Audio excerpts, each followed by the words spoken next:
en trouve 12 dans chacun des trois. Ils sont tous attachés les uns aux autres, et tous les 36 se trouvent dans la première qui est le Téli. Si tu les recherches dans le Galgal, tu les trouveras, et de même, si tu les recherches dans le Leb, tu les trouveras, et c'est pourquoi chacun des trois en a 12, ce qui donne 36, et elles ne sont jamais que 36 formes, et toutes sont achevées dans Leb. Ajoute 32 au Leb, il en reste 4. Et cela donne 64 formes. Et d'où savons-nous qu'il faut ajouter 32 à 32, car il est écrit, car au-dessus de chaque auteur se trouve une auteur qui veille, et ainsi, cela donne 62. Il en manque 8 pour donner les 72 noms du Saint béni soit-il. Et c'est ce qu'il est écrit, et des auteurs au-dessus d'elle. Et ce sont les 7 jours de la semaine. Mais il en manque encore un, et c'est, la terre a l'avantage sur tout. Et que signifie le mot avantage? C'est l'endroit où la terre fut creusée, et c'est un avantage vis-à-vis de ce qui était avant. Et quel est cet avantage? C'est toute chose existant dans le monde, car lorsque les hommes sont dignes d'en recevoir le rayonnement, alors cela constitue un avantage. Et qu'est-ce? C'est la terre à partir de laquelle furent creusés les cieux, et c'est le trône du Saint béni soit-il. C'est une pierre précieuse et c'est la mer de sagesse, et c'est à elle que correspond le Tekelet du Talit avec cette tzitzit. Car Rabbi Meir a dit, en quoi le Tekelet se distingue de toutes les autres couleurs? C'est que le Tekelet ressemble à la mer, et la mer ressemble au firmament, et le firmament ressemble au trône de gloire, car il est écrit, ils virent le Dieu d'Israël, et sous ses pieds se trouvait comme un bloc de saphir semblable à l'essence des cieux par sa pureté, et il est dit, comme l'apparence d'une pierre de saphir ayant la forme d'un trône. Et voici que les paroles de ce livre sont claires et limpides, et grâce à leur clarté et leur limpidité, elles renforcent les yeux de l'étudiant car leur intention est d'en révéler un doigt, et c'est pour en dissimuler des milliers d'empans qu'en vérité ce que nous pouvons en comprendre nous est révélé, et que Dieu nous préserve de l'erreur. Cela commence par les cieux et les cieux des cieux pour différentes raisons, soit cela veut nous enseigner la grandeur de notre Créateur, et c'est pourquoi cela commence par la grandeur et la gloire des cieux et des cieux des cieux, soit le sens en est que ce verset correspond aux 3 degrés des cieux, des cieux, et les cieux des cieux, et ils correspondent aux 3 degrés que sont le Teli, le Galgal et le Leb, et le signe en est, que mon âme se réjouisse, comme nous l'expliquerons avec l'aide de Dieu. Et il est dit que l'Éternel possède 72 noms comme nous l'avons expliqué plus haut dans le chapitre précédent, et qu'ils sont fixés dans les tribus. Le sens en est que les 12 tribus d'Israël sont une Merkaba pour les 12 formes supérieures qui se trouvent dans les séphirotes elles-mêmes grâce à leur réalité, comme nous l'expliquerons, et de ces 12 formes supérieures mystérieuses. Il est dit ici que ce sont des tribus, et le mot tribu est expliqué dans le Sefer Habaïr lui-même, comme nous l'avons vu, et c'est en correspondance avec elle que Salomon fit les 12 bœufs sous la mer et que Jacob prit les 12 pierres qui lui servaient d'oreiller et n'en fit qu'une seule en les réunissant, ce qui se réfère à l'emplacement de l'unité car bien qu'étant au nombre de 12 elle ne faisait qu'une, et c'est en correspondance avec elle qu'il existe 12 lettres simples, ainsi que 12 constellations dans le monde, 12 mois dans l'année, et 12 forces dans l'être vivant, et elles forment le monde, l'année et l'être vivant, et le signe en est la fumée, et le mont Sinaï n'était que fumée, et ils sont présentés dans le Sefer Yetzira. Mais revenons à l'explication de cette parole,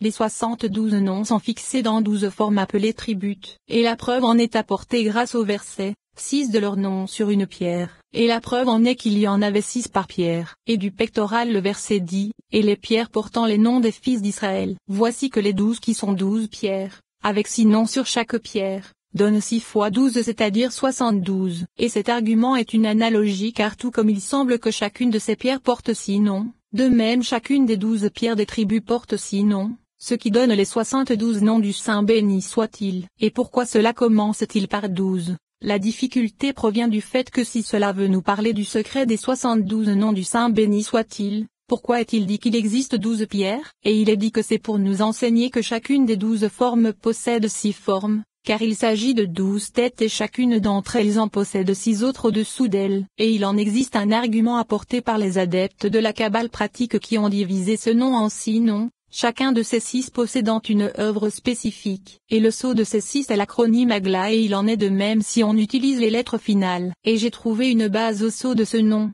car Agla a une valeur numérique de 35, et avec le mot lui-même cela donne 36, et ce sont les 36 mentionnés dans cette parole, et il y en a qui ajoutent un iode à ce nom, ce qui donne Aguila, et alors, il prend la valeur numérique 45, tout comme le nom de 4 lettres, et il est possible qu'il s'agisse d'un autre nom car le nom Agla est nécessairement dénué de Yod puisque c'est l'acronyme de Tu es éternellement puissant, Seigneur. Sinon, on peut dire que ce nom se réfère à l'ange Métatron, et tout comme il est parfois appelé Mitatron et parfois Métatron, il en est de même pour le nom Agla. Et il est possible que ce soit parce que la permutation de ce nom donne égal qui est une expression de salut, et il se réfère à Ezed comme dans que ta droite sauve et se taura, ou bien sa droite le sauvant. Et ainsi, elle s'élèvera jusqu'à Abina comme le dit le verset, moi, je sauverai, et c'est Bina qui est appelé moi. Et maintenant, grâce à cela il n'y a plus de difficulté vis-à-vis du sceau du nom de 72 noms. Et puisque la droite se trouve parfois en exil à cause des iniquités,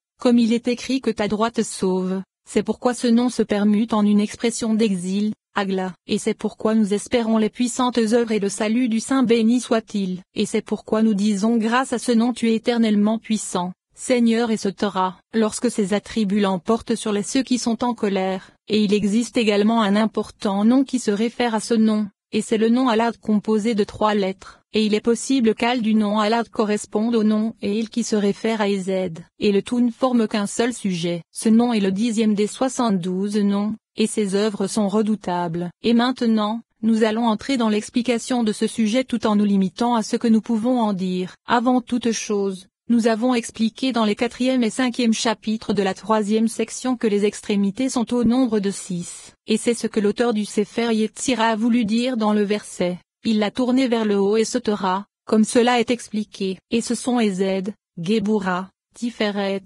Nezza, Od et Yesod. Et voici que Tiferet contient toujours les 6 extrémités car c'est la force de Bina. Et le sceau en est qu'elle contient Yaévo, comme cela est connu. Et il n'y a pas lieu de prolonger ce discours. Voici que ce serait l'arbre situé entre les 6 extrémités. Ainsi, elle est appelée Tiferet, c'est-à-dire l'expression de l'ornementation. Et l'explication des branches, c'est qu'elles s'attachent, s'ornent, se ramifient et s'enchevêtrent dans ces séphirotes. Et c'est pourquoi il est indiqué que leur réalité c'est la Tiferet qui se trouve en elle, tout comme un jeune marié se trouve sous le dais. Et c'est pour apaiser l'oreille qu'il ne faut pas demander, comment est-il possible de dire que l'arbre se trouve au sein des extrémités alors qu'il est lui-même une des extrémités? Car il ne s'agit pas d'une question puisque le tout est résolu grâce à la réalité et aux aspects, comme nous l'avons expliqué en de nombreux endroits des sections précédentes. Mais revenons à notre sujet, car le haut de la cime c'est Nezza, la base de la cime c'est Od, de la cime c'est Tiferet, l'ouest de la cime c'est Yesod, le sud de la cime c'est Ezed,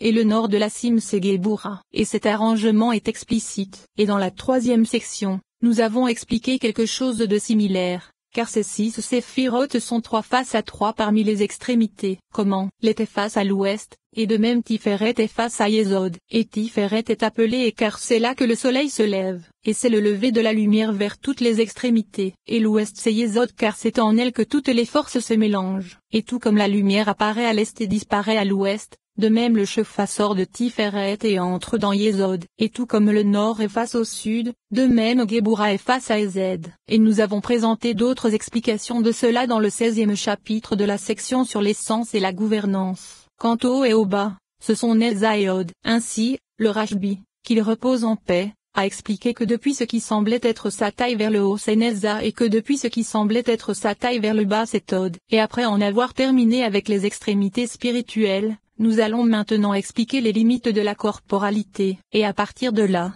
nous passerons au spirituel. Chapitre 7.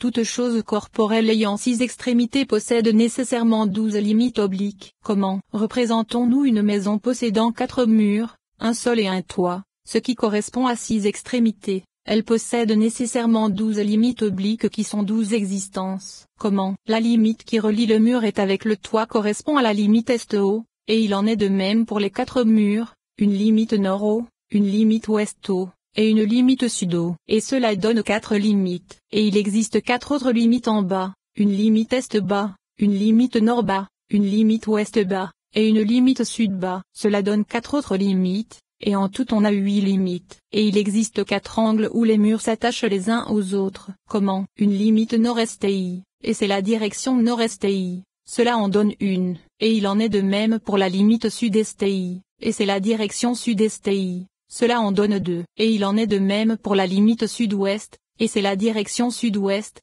Cela en donne 3. Et il en est de même pour la limite nord-ouest, et c'est la direction nord-ouest. Cela en donne 4, et elles sont appelées limites obliques car elles se trouvent à un angle, mais elles ne suivent pas l'ordre des 6 extrémités qui est dans le sens direct, l'est face à l'ouest, le nord face au sud, et le haut face au bas, car celles-ci s'opposent de façon oblique. La limite est-haut face à l'ouest bas, la limite ouest-haut face à l'est bas, la limite nord-haut face au sud bas, la limite sud-haut face au nord bas, la limite nord-est face au sud-ouest, et la limite sud-est face au nord-ouest. Ainsi, toutes s'opposent de façon oblique. Ces choses sont facilement appréhendables par l'entendement, et ce sujet peut s'appliquer aux séphirotes afin de les diviser de façon analogue. Comment? Tiferet qui est l'est s'unit au nord qui est Géboura, avec le sud qui est Ezed, avec Netza qui est le haut, et avec Od qui est le bas, et tout comme le sud n'est pas identique au nord, c'est-à-dire Ezed vis-à-vis de Géboura car ce sont deux séphirotes qui possèdent chacune une œuvre spécifique.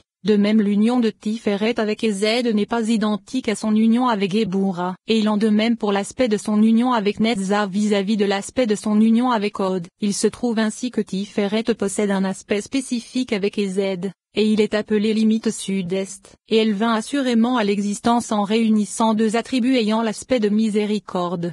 Cela donne une limite, et face à cette limite qui est le sud-est, il existe une limite nord-ouest qui correspond à l'union de Yesod avec Géboura. Voici que cette union est jugement car Yesod elle-même est jugement et Géboura également, et c'est de leur union que le jugement vint à l'existence, et cela donne une seconde limite. Et Tiferet s'unit également avec Géboura, et elle tend alors nécessairement vers le jugement car Géboura est jugement, et c'est ce qui est appelé limite nord-est, et cela donne une troisième limite, et face à cette limite nord-est se trouve la limite sud-ouest, et c'est l'union de Yesod avec Ezed, et elle est assurément miséricorde, l'inverse de la limite précédente. Ainsi, cela donne une quatrième limite, et elles sont face à face 2 à 2, Tiferet face à Yesod, et le sud s'unit également au haut, et c'est l'union de Ezed avec Netza, et alors, il s'agit assurément d'un aspect de miséricorde car les deux sont également miséricorde, et c'est la limite sud-haut. Cela donne la cinquième limite, et face à cette limite se trouve la limite nord-bas qui est l'union de Géboura avec Od, et elle est assurément jugement total puisque les deux sont jugement, et cette union du nord avec le bas donne la sixième limite, et le sud s'unit également avec le bas, et il s'agit de l'union de Ezed avec Od, et c'est un aspect de miséricorde, et c'est la limite sud-bas.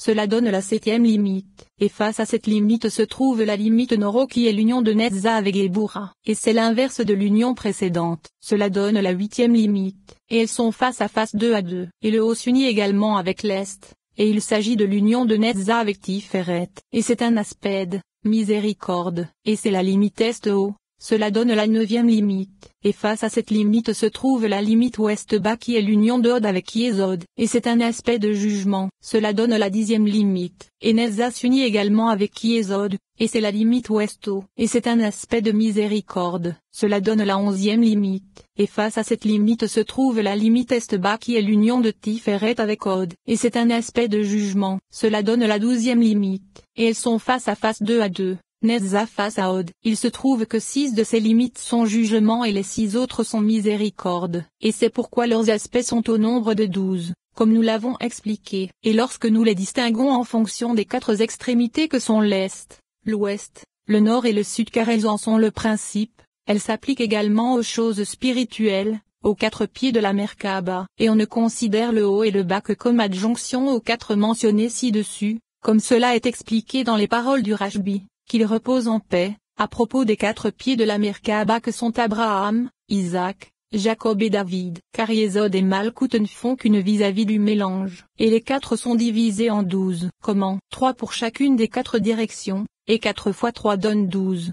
Voici que la limite nord-est est la propagation de toutes les faces de l'est, et avec les limites est-haut et est-bas cela donne les 3 limites de l'est, et elle s'étend jusqu'à la limite sud-est, et à partir de là, c'est le commencement des limites du sud. Comment? La limite sud-est, la limite sud-haut et la limite sud-bas sont les 3 limites du sud, et elles s'étendent jusqu'à la limite sud-ouest, et à partir de là, c'est le commencement des limites de l'ouest. Comment? La limite sud-ouest, la limite ouest-haut et la limite ouest-bas sont les 3 limites de l'ouest, et elles s'étendent jusqu'à la limite nord-ouest, et à partir de là, c'est le commencement des limites du nord. Comment? La limite nord-ouest, La limite nord-haut et la limite nord-bas sont les trois limites du nord, et elle s'étend jusqu'à la limite nord-est qui contient les limites de l'est, comme nous venons de l'expliquer. Il se trouve ainsi que l'est possède trois limites, ainsi que l'ouest, le sud et le